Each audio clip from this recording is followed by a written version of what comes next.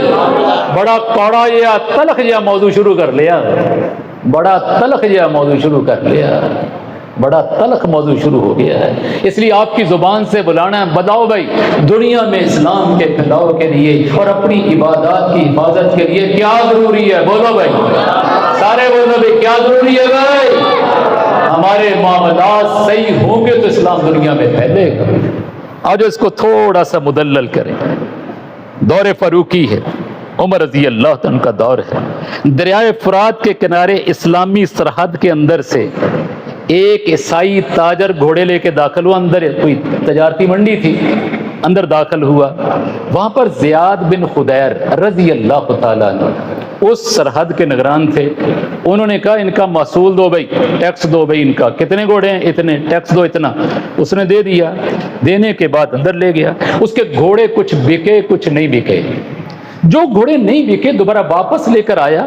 زیاد بن خدیر نے کہا ٹیکس دو، اس نے کہا جناب پہلے تو دے چکا، پر میں دوبارہ پھر ٹیکس دینا پڑے گا، توجہ سے لینا بات، دوبارہ پھر ٹیکس دینا پڑے گا۔ اس نے اتنا جملہ سنا، سنتے ہی وہ اپنے گھوڑوں کو لے کر پیچھے ہو گیا، اپنے غلام اور نوکر کے پاس اپنے گھوڑوں کو کھڑا کر دیا، سیدھا سواری پر گھوڑے پہ سوار ہوا اور عدالت فاروقی میں مدینہ المنورہ کے اندر پہنچ گیا۔ جا کر حضرت عمر رضی اللہ عنہ سے ملا، ملاقات کی، کہا عمر ایسے ایسے معاملہ ہوا، ایک مرتبہ ٹیکس دے چکا ہوں، دوبارہ پھر مجھ سے مانگا جا رہا ہے۔ پوری بات سننے کے بعد عمر ابن خطاب رضی اللہ عنہ نے کوئی لمبی چوڑی بات اور تقریر بیان نہیں کیا، وہ ایک لفظ کہا کفی تھا، جاؤ کام ہو جائے، اتنا جب کفی تھا۔ وہ بڑا بد دل سا ہوا، وہ عیسائی تاجر جو تھا نا، انہوں نے کہا یار چنگا میں نے بات کی، انہوں نے میری بات کو نہیں لیا، کفی تھا، جاؤ بات ہو جائے، کام ہو جائے گا۔ وہ بڑا بد دل سا، دل برداشتہ سا ہو کر واپس آیا، زیاد سے کہنے لگا کتنا ٹیکس بنتا ہے؟ زیاد بن خدیر کا جواب سننا، کہا تیرے آنے سے پہلے امیر المومنین کا قاصد پہنچ چکا ہے، تم سے ٹیکس وصول نہیں کیا جائے گا۔ وجہ سے لو بات بھائی، تیرے آنے سے پہلے امیر المومنین کا قاصد آ گیا ہے، اس نے پیغام دیا دوبارہ تم سے ٹیکس وصول نہیں کیا جائے گا۔ اس عیسائی نے اتنا جملہ سنتے ہی زیاد کو مخاطب کیا، یا زیاد انی بریء من النصرانیہ وانی علی دین الرجل الذی کاتب الیک ھذا الکتاب۔ اسی وقت زیاد کو مخاطب کر کے کہا، ارے زیاد گواہ رہنا، میں نصرانیت سے عیسائیت سے توبہ کرتا ہوں، اس آدمی کے مذہب میں داخل ہو رہا ہوں جس نے میرے آنے سے پہلے تیرے پاس قاصد بھیج بھی دی۔ تم ہو گفتار سراپا، اقبال مرحوم رو رہا، تم ہو گفتار سراپا وہ سراپا کردار، تم ترستے ہو کلی کو وہ گلستاں باکنار۔ آج تلک یاد ہے قوموں کو حقایت ان کی، نقش ہے صفحہ ہستی پہ صداقت ان کی۔ اور میرے عزیزوں میرے پیاروں، بات کو بھول کے نہ جانا میری ماں بہنوں اور میری بہو بیٹیوں، اللہ کا واسطہ دے کے کہتا ہوں، اب تو عورتوں کے معاملات کے بارے میں بھی سوال کریں، عورتوں سے جواب ملتا ہے، مردوں میں ہی ایسا نہیں ہے کہ پیسے لے کے دیتے نہیں، اب ماں بہنوں بہو بیٹیوں میں بھی فضا بن گئی ہے، قرضہ لے لیتی ہیں بعد میں دینے کا نام ہی نہیں لیتی، اب عورتوں میں بھی بات چل پڑی ہے۔ اس لیے اس بات کو کھول کے سامنے رکھنا چاہتا ہوں، اگر اسلام دنیا کے اندر چاہتے ہیں کہ پھیلے، ہر مسلمان کی چاہت ہے پھیلے، جس سے بات مزی کر کے گھر کی چاہت ہے، تو اس کے لیے راستہ کیا ہے؟ ہم اپنے معاملات کو صحیح کر لیں۔ دو باتیں لے کے آیا ہوں، ایک اللہ کے پیارے محبوب علیہ الصلوۃ والسلام کی زندگی کی حیات طیبہ کی ایک بات صلح حدیبیہ کے حوالے سے ذکر کر دی، اور دوسری 24 ہجری کے اندر کی بات لے کے آ رہا ہوں۔ اب اس کو تھوڑا سا ذرا نیچے لے کر ایک آخری بات ہمارے قرب و جبار کی کہہ کر اس کو سمیٹ کر اگلا جملہ بھی کہنا ہے۔ اب اس سے اگلی بات لاتے ہیں امام ابو حنیفہ نعمان ابن ثابت صاحب رحمۃ اللہ، 80 ہجری سے 150 ہجری کا دورانیہ ہے، کپڑے کے بہت بڑے تاجر بھی ہیں، وقت کے فقیہ بھی ہیں، وقت کے امام بھی ہیں۔ اپنی دکان پہ آئے تو ملازم بیٹھا ہوا تھا، وہاں ایک تھان نہیں تھا، وہ بک چکا تھا، پوچھا وہ خان کا کیا بنا؟ فرمایا جی وہ تو بک گیا۔ فرمایا کتنے کا بیچا؟ فرمایا 1000 درہم کا۔ کب؟ بھلے وہ تو 400 درہم کا تھا، تو نے 1000 کا کیسے بیچ دیا؟ کہا جی وہ ایک قافلے والے آئے تھے، وہ لے کے چلے گئے۔ کدھر گئے؟ کون تھے؟ اچو وائی لگ گئی۔ دیکھو ایک نمی گال نہیں، الٹی ہی چال چلتے ہیں دیوان گانے عشق، آنکھیں بند کر لیتے ہیں دیدار کے لیے۔ آج ہمارا ملازم اگر کسی کو زیادہ نفع کما کے مالک کو دے دے، بتاؤ شاباش دیتے ہو ناراض ہوتے ہو؟ بولو تو صحیح بھائی، شاباش دیتے ہیں، بڑے اچھے ہو، بڑے بھلے ہو، تم ہی میری دکان کے قابل ہو۔ اب امام ابو حنیفہ نعمان ابن ثابت، فرمایا کتنے کا دیا؟ فرمایا 1000 کا دیا۔ کون تھا؟ فرمایا قافلہ تھا، ادھر سے آیا، ادھر کو چل دیا، اسی وقت گھوڑے پر سوار ہوئے اور نکلے، آبادی ختم ہو گئی، جنگل میں جاتے ہوئے قافلے کو دیکھا، پیچھے سے آواز دی، ارے نعمان ابن ثابت کی دکان سے کس نے کپڑا خریدا ہے؟ ایک تاجر نے، اس قافلے والے نے ہاتھ کھڑا کر کے کہا میں خرید کے لایا ہوں۔ تو کہا بھائی معاملہ یہ ہے کہ تم 1000 کا وہ تھان لے آئے، وہ کپڑا تو 400 درہم کا تھا، اس لیے آجو معاملے کو رفع دفع کر لو۔ وہ کیا معاملہ ہے؟ تمہیں 400 کا تھا۔ کہا جناب 1000 کا لے کے آیا ہوں، اپنے بازار منڈی میں بیچوں گا، نفع مجھے پھر بھی مل جائے گا۔ جو جواب سن رہے ہو کیا سچائی کا دور تھا یار؟ 1000 کا لے کے آیا ہوں، آپ کہہ رہے 400 کا ہے، 1000 کا لے کر آیا ہوں، اسی 1000 والے کو لے جا کر اپنی منڈی دکان میں رکھ کر بیچوں گا، اس میں مجھے نفع پھر بھی ملتا ہے، نفع تو پھر بھی مل جائے۔ اور میں بھلے تیرا معاملہ تیرے ساتھ ہے، ہم نے اپنی دکان کے اوپر اس کو 400 کا اس کی رقم ہے، اس لیے بیٹھ کے طے کرو۔ اسی وقت بیٹھ کر معاملے کو صاف کیا، اس کے 600 درہم واپس کیے، 400 پہ دوبارہ معاملہ کرنے کے بعد واپس آ گئے، اپنے ملازم کو آ کر یہ جملہ کہہ کے فارغ کر دیا، تغر الناس وانت معی فی دکانی۔ ارے بھلے میری دکان کے اوپر بیٹھ کر لوگوں کو دھوکہ دیتے ہو، تم امام ابو حنیفہ کی دکان پر بیٹھنے کے قابل نہیں۔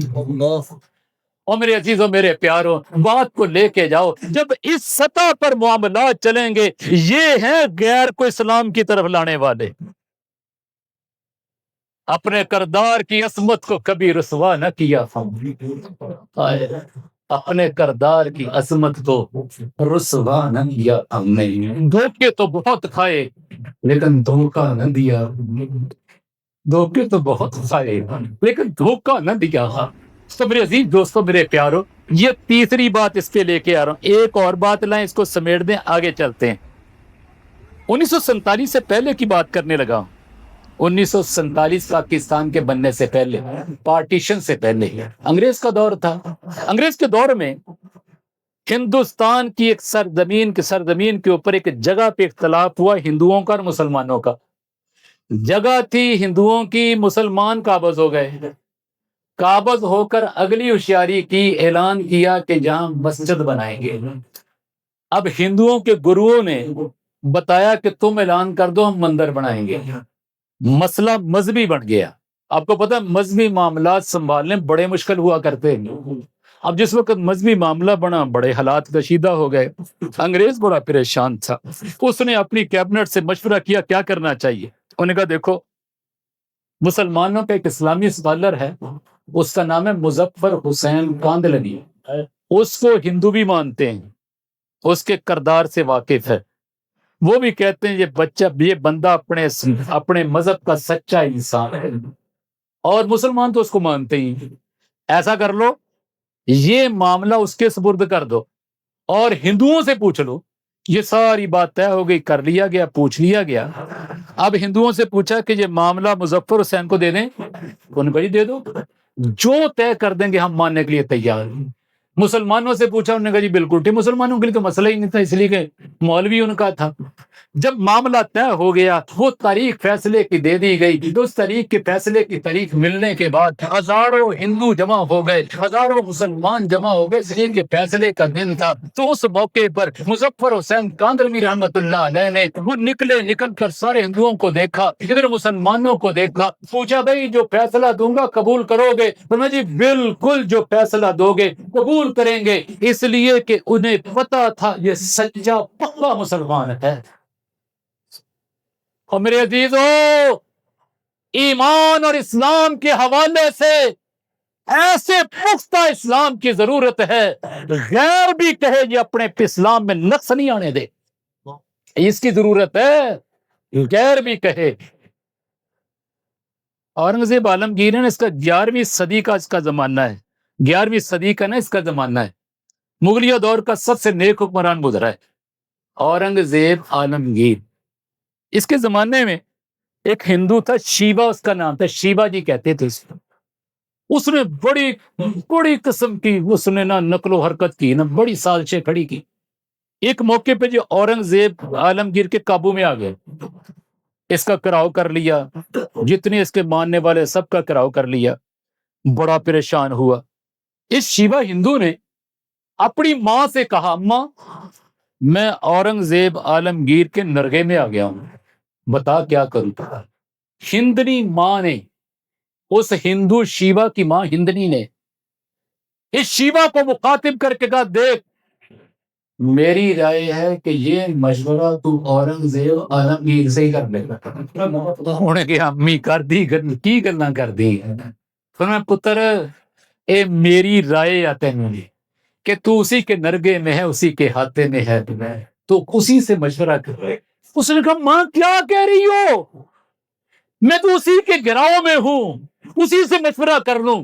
جواب سننا، اس نے کہا شیوا دیکھ یہ اورنگزیب ایسا مسلمان ہے، میں نے ان کے نبی کی ایک بات پڑھی ہے، ان کے نبی کا فرمان ہے، ان المستشار مؤتمن، جس سے مشورہ طلب کیا جاتا ہے وہ امین ہے۔ میں تجھے پورے دعوے سے کہتی ہوں جو تو اس سے مشورہ طلب کرے گا مشورہ تمہیں صحیح دے گا، یہ اپنے نبی کی بات کے خلاف نہیں کرے گا۔ یہ غیر کہہ رہے، غیر، یہ اپنے نبی کی بات کے خلاف نہیں کرے گا۔ اس نے جرأت کر لی، اس نے کہا اورنگزیب یار گالے میں پھنس گیا، میں نے مشورہ دے کی کرا۔ ان کے گالے 10 سال لی میرے نہ صلح کر لا اور ہتھیار سٹ کے نکل جاتا۔ انہیں 10 سال لی صلح کر لی، ہتھیار سٹ نکل گیا۔ کسی نے اورنگزیب سے پوچھا یہ کیا کیا، یہ تو ساری سازشوں پہ ہوا دینے والا تھا۔ فرمایا اس نے مشورہ طلب کیا، نبی نے کہا مشورہ صحیح دو، اس لیے وہ وقت آ چکا تھا، میں نے اس کو صحیح مشورہ دے دیا۔ سائل نے کہا 10 سال کی شرط کیوں لگائی؟ فرمایا اس لیے شرط لگائی کہ یہ صلح حدیبیہ بھی 10 سال پر ہی ہوئی تھی، میں نے کہا چلو وقت ہے نبی کی سنت کو بھی پورا کرو، نبی کی سنت کو ہی پورا کر لیں۔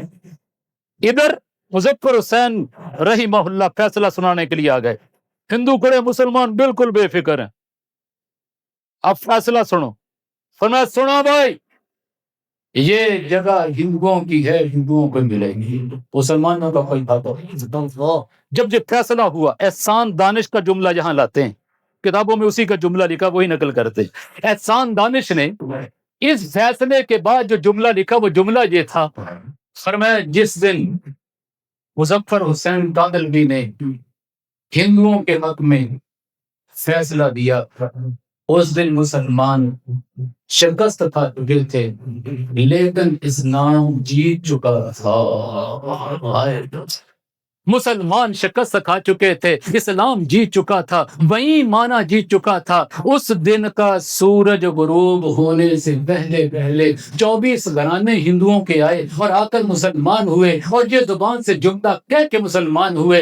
آج پتہ چلا اسلام کسے کہتے ہیں، آج پتہ چلا اسلام کیا کہتے ہیں۔ اقبال مرحوم نے صحابہ کے بارے میں کوئی روایت بڑی خوبصورت لکھی ہے، سیل کی طرح نکلے تھے بیابانوں سے، سیل سلاب بیابان جنگل، سیل کی طرح نکلے تھے بیابانوں سے، آب جو بن گئے گزرے جو بیابانوں سے، وہی لطف جو اپنوں سے تھا وہی تھا بیگانوں سے، گردنیں اٹھ گئی اسلام کے سنوں سے۔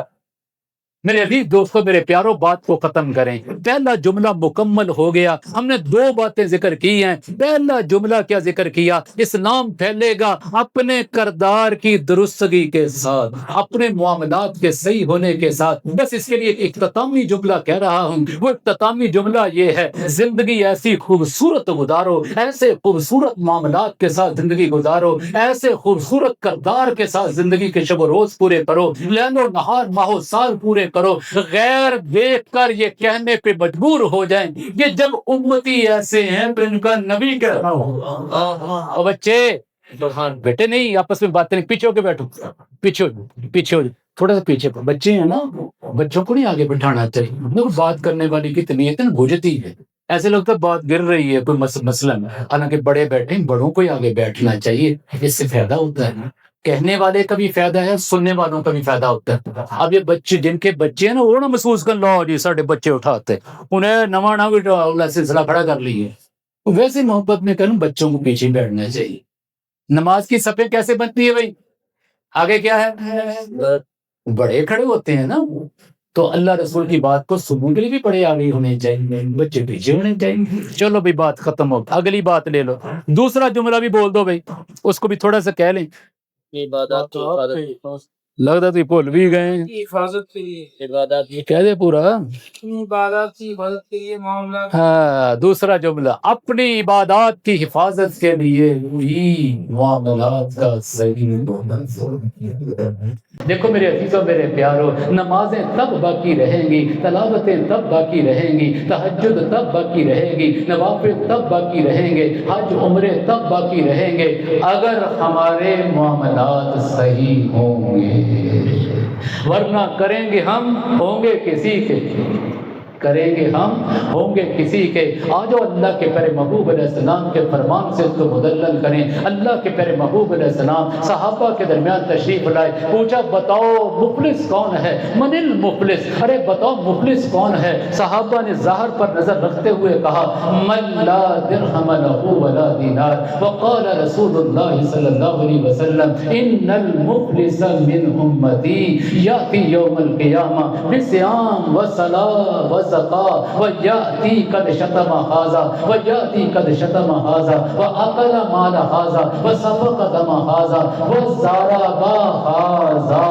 وضرب ھذا فیؤتی ھذا من حسناته وھذا من حسناته فان فنیت حسناته قبل ان یقضى ما علیہ اخذ من خطایاہم۔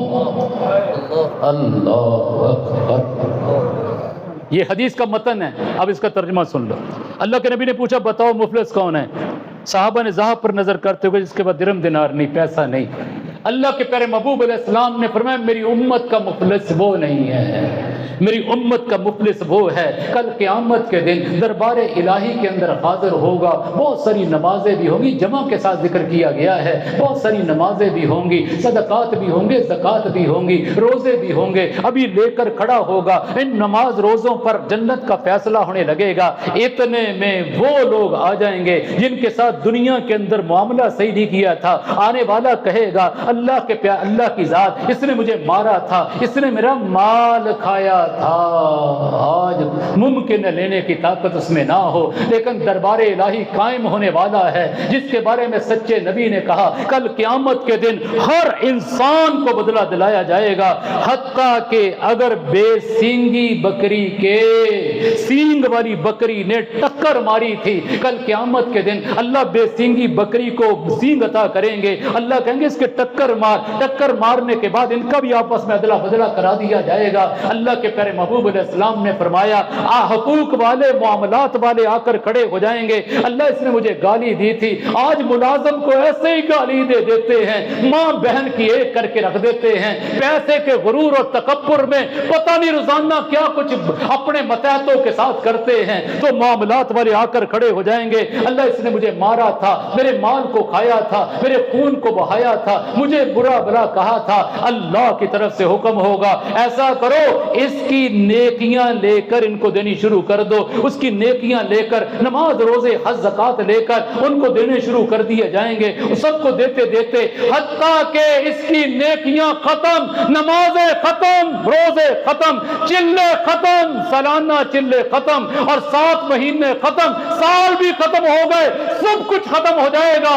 اس کے بعد اللہ کی طرف سے کہا جائے گا ایسا کرو، اب جن کے معاملات اس نے دنیا میں نہیں نبھائے، حقوق نہیں ادا کیے، اب ان کے گناہ لے کر اس کے سر پہ ڈالنا شروع کر دو۔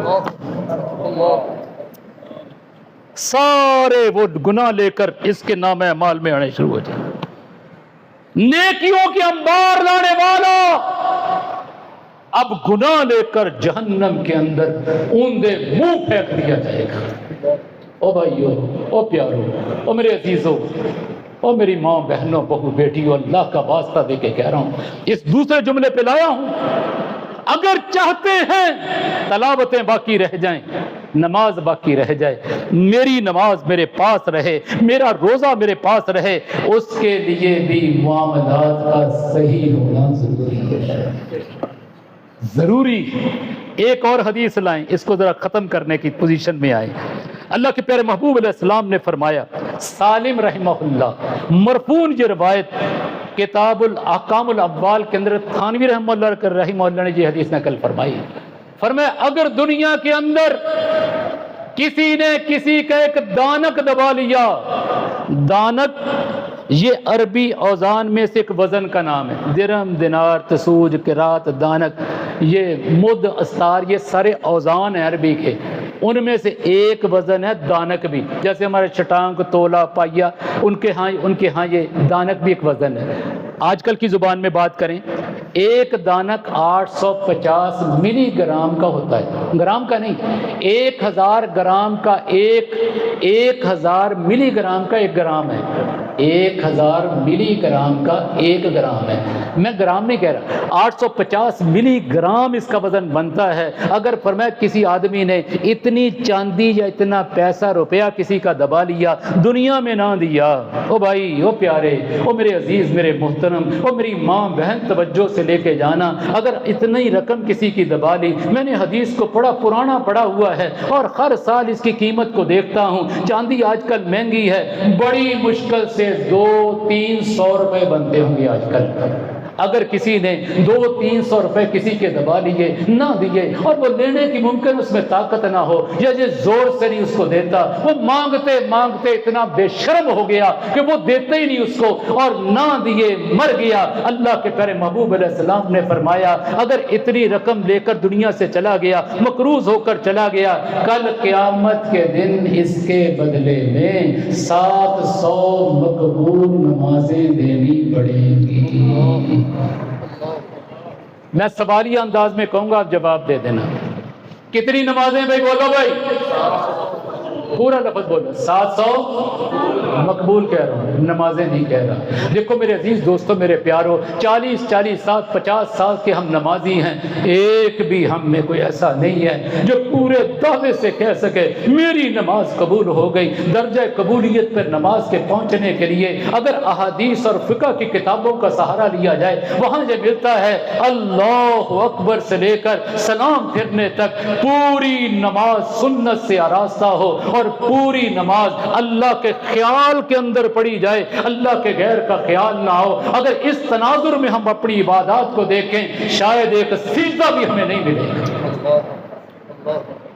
اس لیے کہہ رہا ہوں اپنی عبادات بچانی ہے۔ میں جی دین کا کام کر رہا ہوں، تیرا دین بھی معاملات کے صحیح ہونے سے بچے گا، تیری امامت بھی، تیرا مصلی بھی، تیرا ممبر بھی۔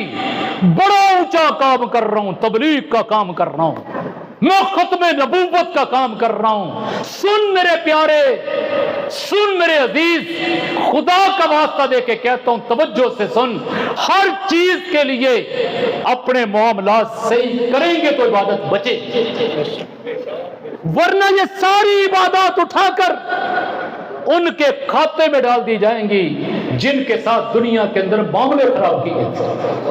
آخری حدیث، آپ کا بھی زور لگ رہا، میرا بھی زور لگ رہا، صرف دل کے اندر یہ خواہش ہے اللہ کرے یہ بات میرے آپ کے دل کے دریچوں میں اترے اور ہم اس کی اہمیت کے پیش نظر اس پہ عمل کرنے والے بن جائیں. سارے آمین کہتے ہیں.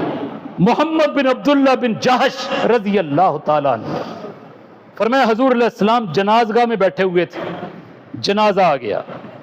آپ علیہ السلام بیٹھے بیٹھے آسمان کی طرف منہ اٹھا لیا اور 3 مرتبہ جملہ کہا اللہ اکبر. وہاں سبحان اللہ کے الفاظ ہیں. سبحان اللہ، اللہ نے کتنی بڑی چیز اتار دی.